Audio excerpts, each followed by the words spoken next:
Hi, my name is Laura Barnes, and I'm a teacher here at Lenoir Community College. And I'm also a trained therapist. And so over the years, I've had many opportunities to work with students as they deal with test anxiety. And the first thing I want to reassure you is that anxiety is not a bad thing.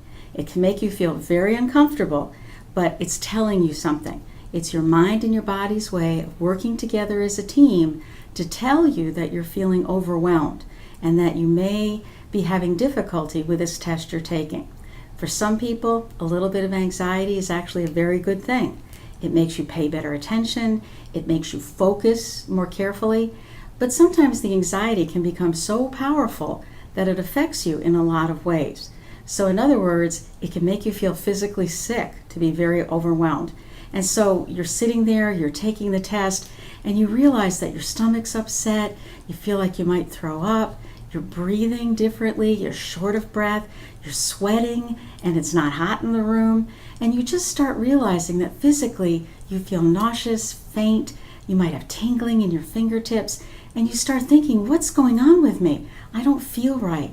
And then from a cognitive point of view, you might realize that you're confused and you can't seem to put your thoughts in order. And you know you studied it, it should be something you recognize, but you're drawing a blank, and that makes you even more frightened about what's going on with this test.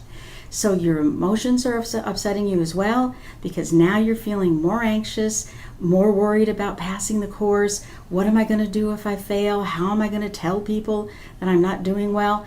And so all of a sudden, what has started out as a simple test has now taken on this enormous proportion, and you are feeling like you're ready to run right out of that room. Because sometimes anxiety can build and build and build to the point where you essentially have a panic attack. And a panic attack is actually your friend. It's your body's way of saying, I'm dealing with too much stress right now, and you have to help me find a way to deal with it. And so that panicky feeling keeps building up. For some people, the panic doesn't build up, it just hits them like a ton of bricks. And all of a sudden, you're short of breath, you want to bolt out of the room, and you can't get out of there fast enough. And sometimes when you have an anxiety attack, you may actually feel like you're going to die. But the good news is, no one has ever died from an anxiety attack. You may feel like you will, but I promise you won't. And we'll talk about that a little bit in the next section. So for today, what we want to do is realize that test anxiety is very real. A little bit can help you do better on a test, but too much can make it very difficult.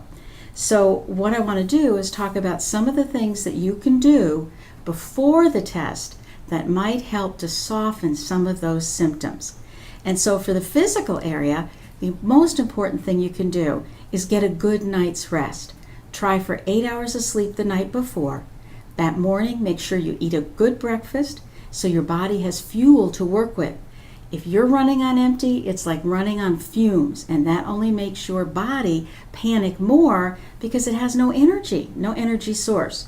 So no junk food, no excess sugar. Don't go through a box of Captain Crunch before a test.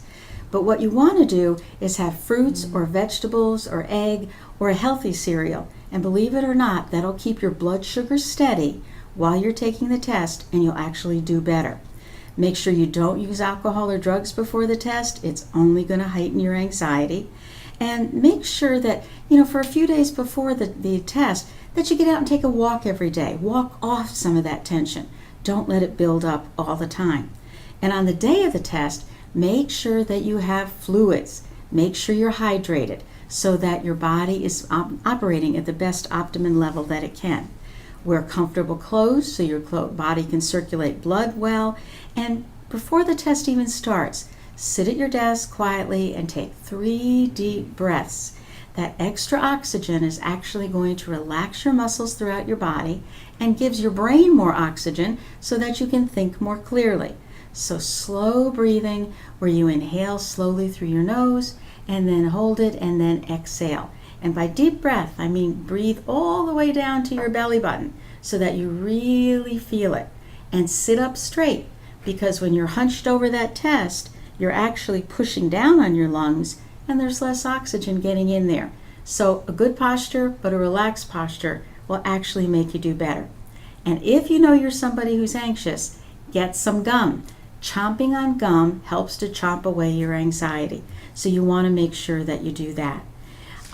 If from a cognitive point of view, what you want to remember is that many times what you think and what you believe is what you know. So remind yourself as you're studying for the test that you are doing the best that you can, that you're going to be prepared, and that you have faith and confidence in yourself. It won't come easy. You've got to practice these skills. But self-talk that's positive really does help you to do better. And don't worry about doing well on this one test. It's only a slice of life. If you find there's a pattern of having trouble taking tests, see one of the counselors in the admissions area of the college. Talk to the instructor ahead of time. They may let you take the test in another room or in a quieter place so that you can get the work done in a good way. There are lots of people here at LCC who can help you with this, including free tutors. So take advantage of what we can offer you, and I promise you will do better when you have test anxiety.